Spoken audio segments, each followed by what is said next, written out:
Hello there guys, and welcome back to Reborn with Michael. Today I want to talk about the facts that they don't tell you about living in the end and how to stay living in the end. There's actually a price to pay.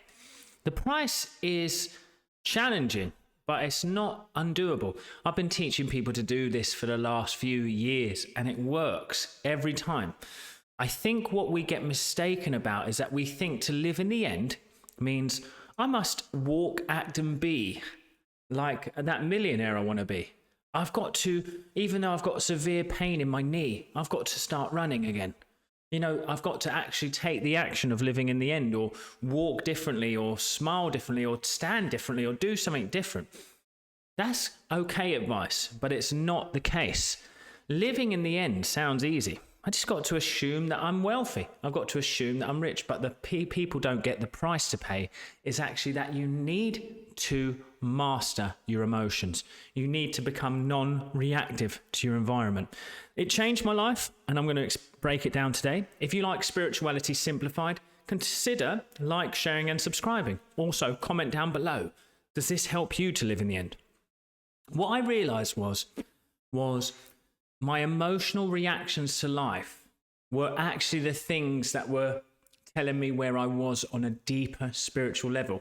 Because actually living in the end is a tool to get you to assimilate, to stay in the state of being of the new self until you become it, right? But the problem is nowadays we have so much information at our fingertips.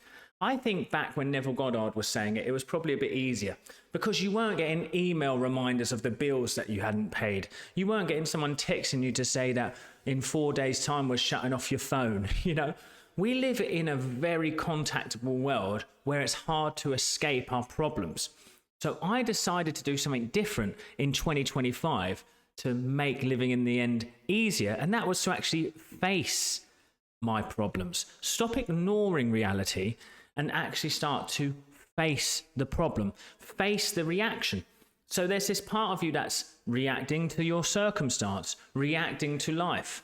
My reactions were keeping me sick, they're keeping you sick, they're keeping you broke, they're doing everything. So the price to pay is to be able to be willing enough to deal with those reactions and those sensations that don't feel so good. So actually, what I just did was flip the script. I started to use awareness and surrender techniques to help me to get to the state of being of living in the end. Why did I do this? Because I was enthralled by stories like the surrender experiment, where Michael Singer seemingly created a $1 billion company just by trusting life. Well, to me, I was like, if he can do that when he has no real desire, he's just following life, then imagine if I did that technique where I let go, but then I assume and intend from that place of surrender. Well, it's changed my life around, and it will change yours too. So the price to pay is to become the master of your emotions. What does that mean? So exactly, what are you trying to manifest at the moment? Let's keep it simple. Let's say you're making 4K a month and you're like, I want to make 10K a month, but that 4K is just simply tapping on the door of your needs. It barely gets your needs. So when the wife spends something extra, or the kids need that, or the car breaks down, that's where it's showing you your true faith in the moment, because you're having a reaction to that problem from the state of being that you truly believe you are. So it's showing you what you really believe about yourself. Do you get me? It's showing you that you don't really believe that your needs are met. So I recognize that. I was like, I just don't want to feel that way anymore. And that was the change. So to live in the feeling is the secret. It was brought to my attention by a question and answer by Neville Goddard that was about accepting what the new state. Well, you can't accept something if you're frightened of it, can you? That was the point. You can't accept abundance if you're frightened of money. You can't accept healing if you're frightened of your symptoms. So the point being is now you have to face those things, but you don't face them in the human sense where you fight it. You face it from the deeper consciousness within you, which is your awareness. So you start to face those problems. You face the pain. Now, so many people that I know and work with, they push them down, and they've been trying to add gratitude and other elevated emotions on top of this fear, and it's just all stuck in there. So when they come to me, they have these big releases because finally they're letting their body do what it knows what to do. And this is the best part of it, guys, though. You do not need to learn something different per se. You just need to be willing to face the discomfort. So again, it was, what am I doing? How am I reacting to this? What am I actually noticing here? So, for example, when I had chronic throat pain, I was so reactive to it because it symbolized a problem to me, because I was at the time singing a very challenging show in the West End. So I would see it as a huge problem, and I actually shout at myself, get angry at it, be so bothered by what was happening. I could never let it go. It wasn't until I sat there one day and I just sat with the pain. I sat with the pain. Just watched it. Didn't judge it anymore. And this is what you must do with your emotions. This is the price to pay to be able to live in the end. Okay, so you sat with it, watched it, detached back, started to breathe, started to let my body get into a very relaxed state. And the maddest thing was the energy started to move.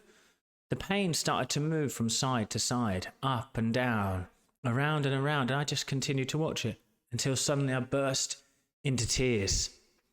Well, I'm telling you, my friends, a few weeks later, I was pain-free. The same happened when it came to me with my finances. I had £40 in the bank. You've probably heard this story a million times. I didn't know what to do. I just didn't want to feel that way anymore. So I would face the feeling every time I had to spend money. Anytime I had anything thought of money, I would face that discomfort.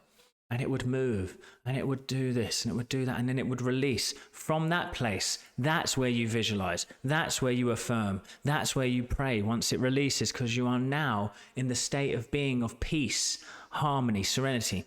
I believe the feeling that Neville Goddard really was reaching for when he says acceptance is peace, harmony, effortlessness, because you know what to do. Deep down, your deeper mind knows how to bring about what you want, because we know that once we desire something, it already exists. So now I need to stop resisting it. So to live in the end is to live without resistance. Stop resisting your life. Let those emotions flow through you. You'll realize that your problems start to lose all meaning. Once they lose all meaning, they lose all power. Once they lose all power, they change, because you will start to express out of yourself that which you want, because you're going to claim it boldly, effortlessly, and with a knowing that what you've done is enough. That's how you live in the end, by mastering that thing inside of you, which is your emotions, because they're your lie detector. They're telling you how you actually feel. They're telling you what you really think about reality right now. And if you're reacting all the time, it means that reality is the God of you. And that is the gravest sin we can do as creators of our own life, is give power to give it away from the divine and give it to the created. There is only one power, and it is the divine, it's God.